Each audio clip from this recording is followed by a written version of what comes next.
Friends, I wanted to let you know that my channel is not monetized because YouTube currently doesn't allow AI-style story reading content. Still, I continue uploading daily whenever I get time because I know you all enjoy listening. So please bear with me in case there are any delays. Thank you for your support. Chapter 2437 Return to Earth 1. The Dreamer hovered low above lunar orbit, white light flowing slowly down the spacecraft's exterior, illuminating the entire dim space. The atmosphere in the cabin was subtly tense. They can fight to the death together, but when it comes to dividing up the spoils, they won't give an inch. Zhang Yi and his group had just returned from the Radiant Moon Empire. Resources were piled up in a corner of his alternate dimension, a massive mountain of supplies emanating from them, shimmering with a faint, mesmerizing energy. Saladin, King Arthur, and the others had their eyes burning with excitement. Now that the mission was accomplished, everyone was ready to divide the spoils. Morgan, with a cigar dangling from his lips, half closed his eyes and a signature smile playing on his lips. Brother Chaos, I think you've really struck gold this time you've come back. Just say what you want to say. Zhang Yi leaned against the cabin wall, a faint smile on his face. Morgan shrugged, his smile widening. Nothing, just wanted to remind you that we're allies. You've taken the lead, and we've contributed our efforts. Shouldn't we share these resources? Of course, you'll definitely take the lion's share, and we have no objections. But considering how wealthy the two great empires of the Moon people are, even if you only give us 2 or 3%, it would be enough for everyone to have a good meal. As soon as he finished speaking, Saladin walked over, his black armor reflecting the light of the cabin lamps, a smile on his face. I agree with Morgan's suggestion. After all, we lost many brothers in that battle in the Dark Sun Forest. King Arthur nodded, his expression as steady as a mountain. Chaos, Morgan, and Saladin are right. The allocation of these resources must be fair. The air in the cabin was somewhat heavy. Morgan's smile remained unchanged, but a shrewd glint flashed in his eyes. Saladin and King Arthur were clearly not there to coerce them, but rather because everyone had fought so hard, risking their lives and losing many men, and they certainly couldn't give up their deserved reward. Zhang Yi narrowed his eyes slightly, remained silent for a moment, and then suddenly spoke. Of course I haven't forgotten the benefits that our allies deserve. However, we can't touch these resources now. Can't move? Morgan raised an eyebrow. Are you planning to leave them all here alone? Zhang Yi smiled faintly. We'll split it up in 2 days. Why? Saladin frowned. Because not everyone has arrived yet. Zhang Yi turned around, his silhouette stretched long by the cabin lights. On this journey, besides us, there are some others who should also be arriving. Who? King Arthur asked. Fremont and the Baratas haven't appeared yet. We can't be sure if they've definitely died in the Dark Sun Forest. So wait 2 more days. If they still haven't returned after 2 days, it means they're dead. Then I will give their share to their country when I get back. The people inside the cabin were all stunned at the same time, and the air seemed to freeze for a few seconds. You mean Morana and Indra? Morgan slowly exhaled a puff of smoke, a complex expression on his face. Those 2 guys aren't pushovers either. Especially that woman Morana. She's really ruthless. The last time I saw her in the Strait of Bering, she single-handedly froze 3 fleets to death. If she comes, this place might turn into an ice field. Zhang Yi's gaze remained calm as always. Who knows? Most of the threats from the Dark Sun Forest have already been eliminated by us. If they're not dead, we'll wait for them to return. I'll use a signal flare to show them the way. It's only 2 days, no need to rush. Let's wait a bit longer. After Zhang Yi said that, Morgan and the others couldn't say anything, since they had all come together. Even if someone dies in battle without making any contribution, you should still share some resources with them. This is a fundamental principle. All right then, we'll wait 2 more days. Morgan nodded, and the others naturally had no objections either. But just then, a voice came from the corner of the room. Chaos, there's something I'd like to talk to you about. Zhang Yi looked in the direction of the voice and found that the person who spoke was Gao Chongkong. His eyes held a complex expression. Zhang Yi raised an eyebrow and said calmly, "Speak." He knew, of course, about Gao Changkong's attack on Di Shirtian.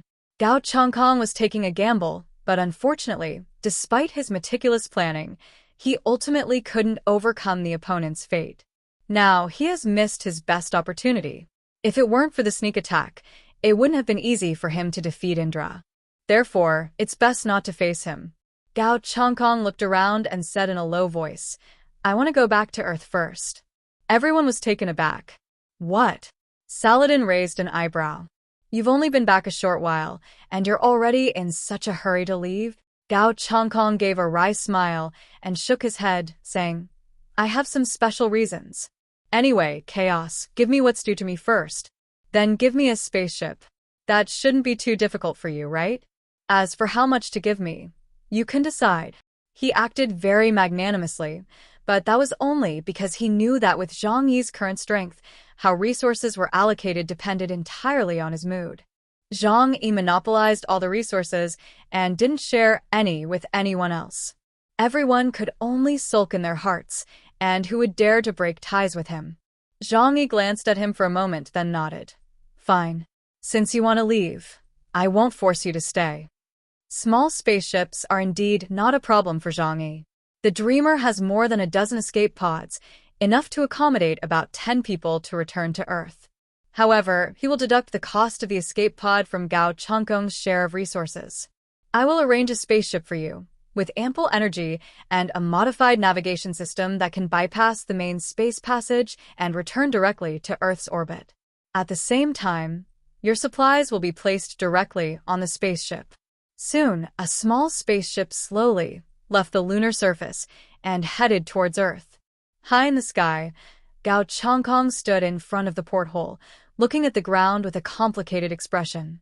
Gu Man and Bada stood on either side of him, looking out the porthole at them on the moon. Gu Man's expression remained calm, but a hint of worry was faintly visible in her eyes. Batu, carrying a heavy energy gun, waved in Zhang Yi's direction and grinned. "Chaos, we're on our way. See you on Earth." The spaceship roared through the universe, turning into a point of light and disappearing into the starry sky. Zhang Yi then sent the Dreamer to the edge of the dark sun forest. Beyond the dark sun forest, the wind howled, and gray mist swirled and rolled among the rocks, like the breathing of a sleeping giant. Zhang Yi and the others stood on the deck outside the spaceship, and silver signal flares were released one after another. The blazing beams of light tore through the sky and shot straight into the heavens. Soon, a signal to summon survivors was formed high above the dark sun forest. Chapter 2438 Return to Earth 2.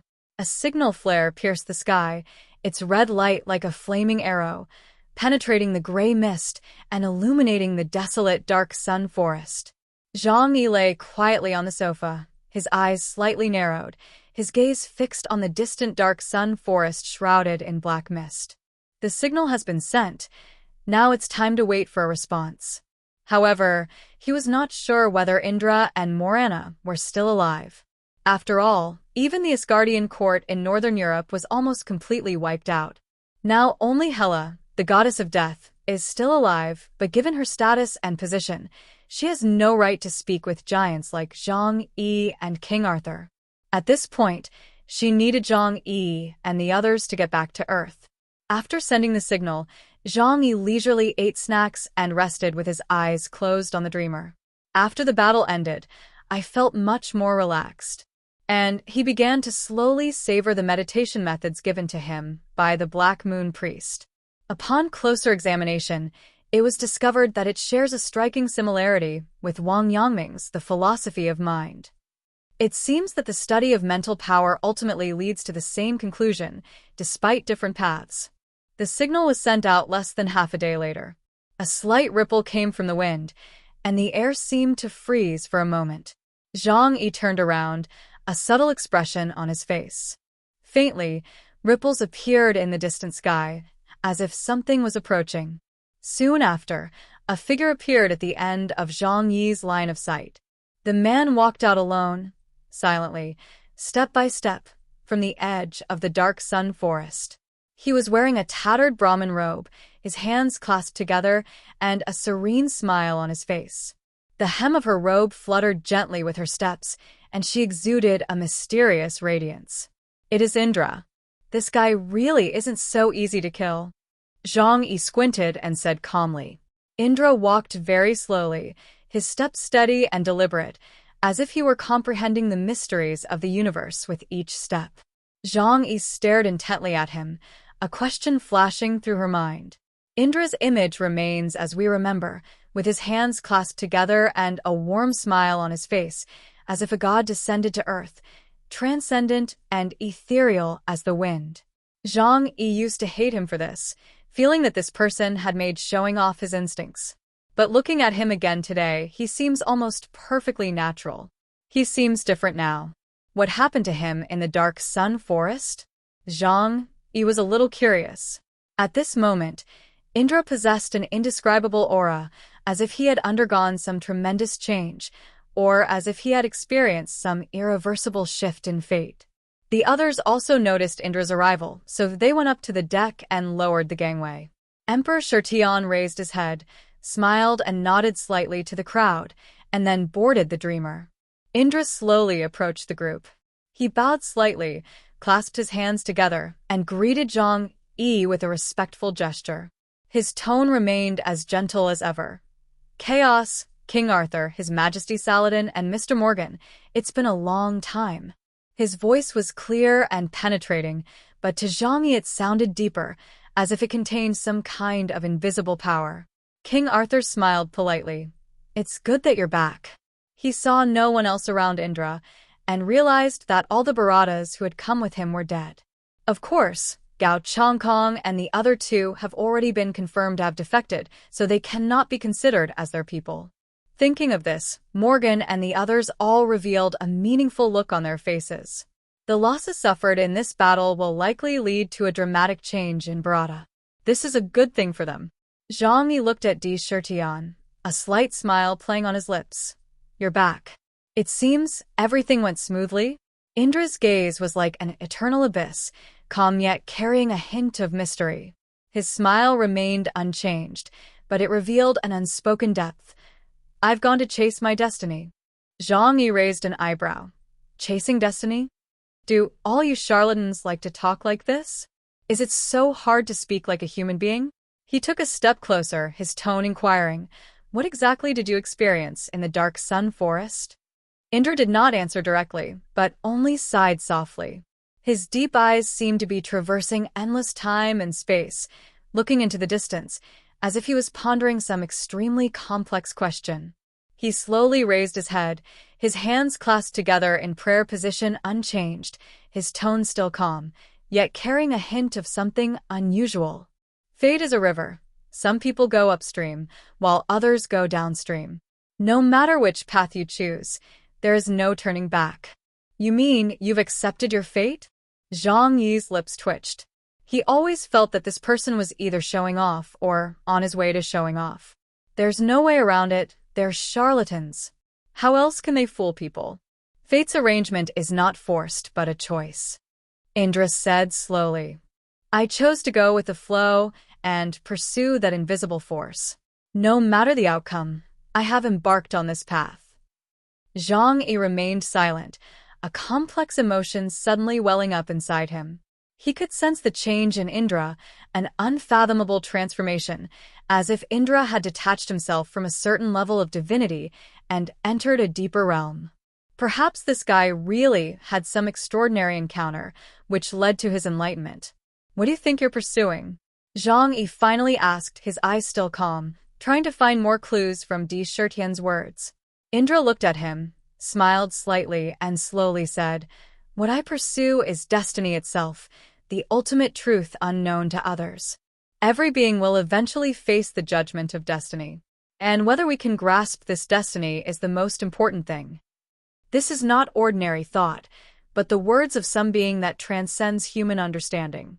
Is fate truly in the hands of some unseen force, as Indra said?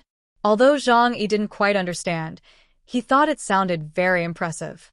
However, he and Emperor Shirtian were not particularly close to begin with, and he was too lazy to bother with it.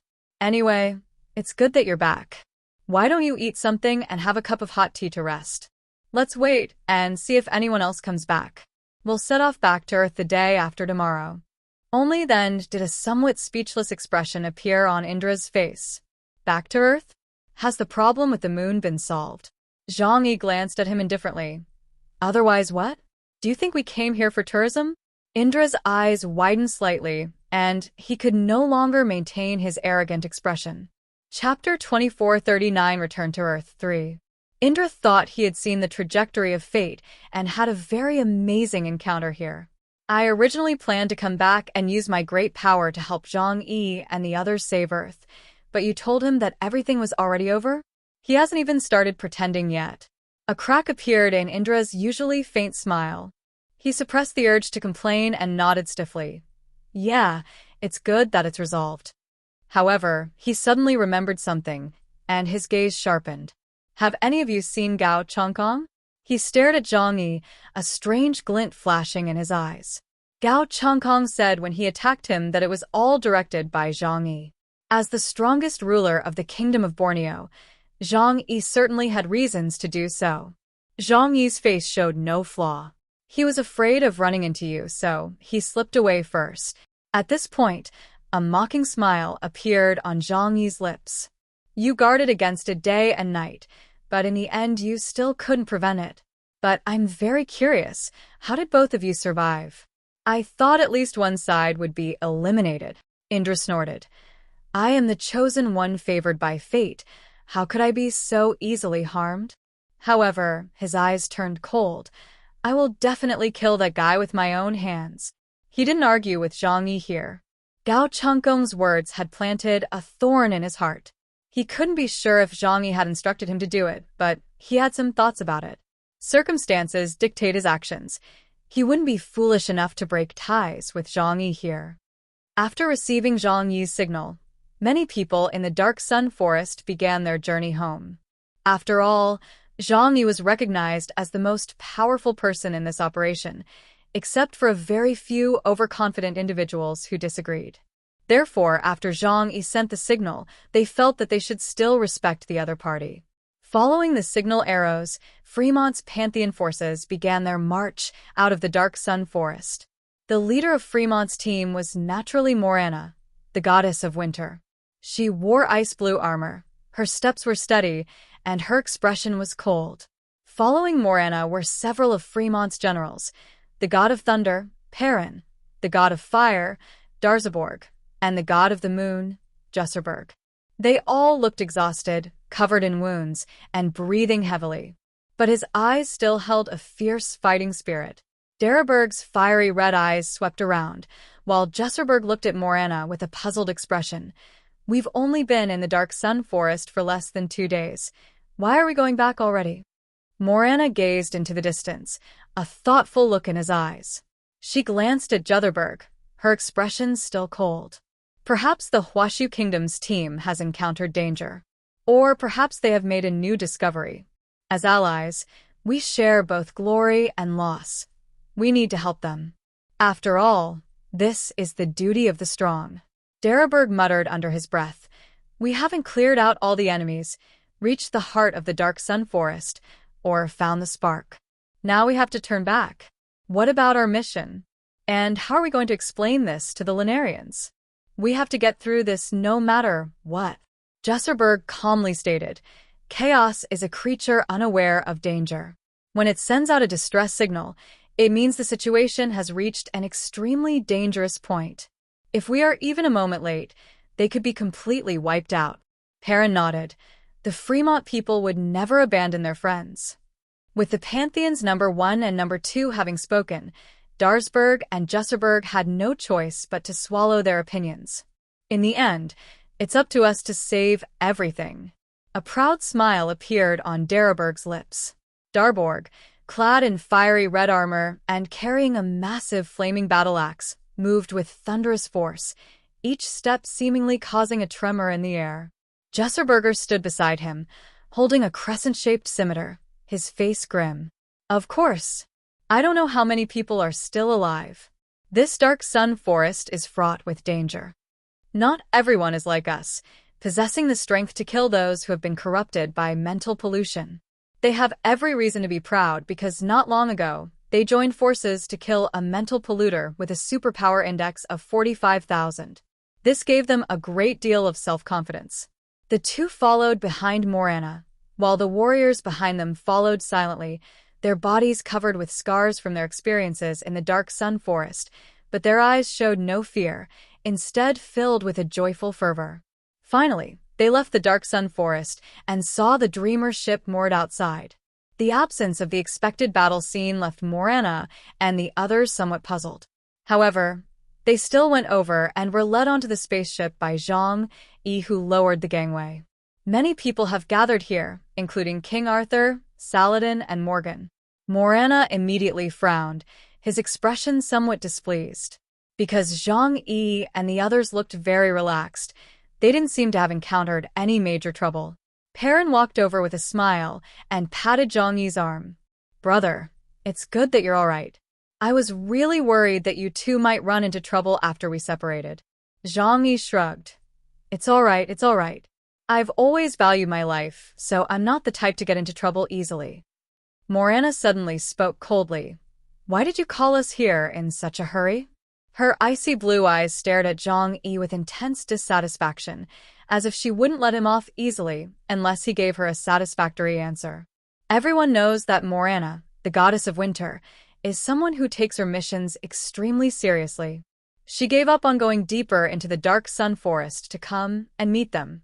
Zhang Yi paused for a moment, and the people present looked at each other, their eyes filled with barely suppressed amusement. No wonder the people of Fremont were unaware that their lunar journey had ended. In just 2 days, Zhang Yi resolved everything. With the rekindling of the flame, the Queen's power on the silver throne has increased, and Samuel's seal will not be altered in the short term. The fragments of the moon will naturally sink slowly, no longer posing a risk of flying towards Earth. "There's something very important that I called you back," Zhang Yi said with a smile. "All right, we understand. You must have encountered a difficult problem, so you have to ask us for help, right?" Darsberg's voice carried a proud laugh, with that self-assured confidence. "No matter what, we are allies, and we will lend a hand." Dear viewers, thanks for staying with me. We'll try to get you more updates. Please like and subscribe and share the video with your friends. Love you.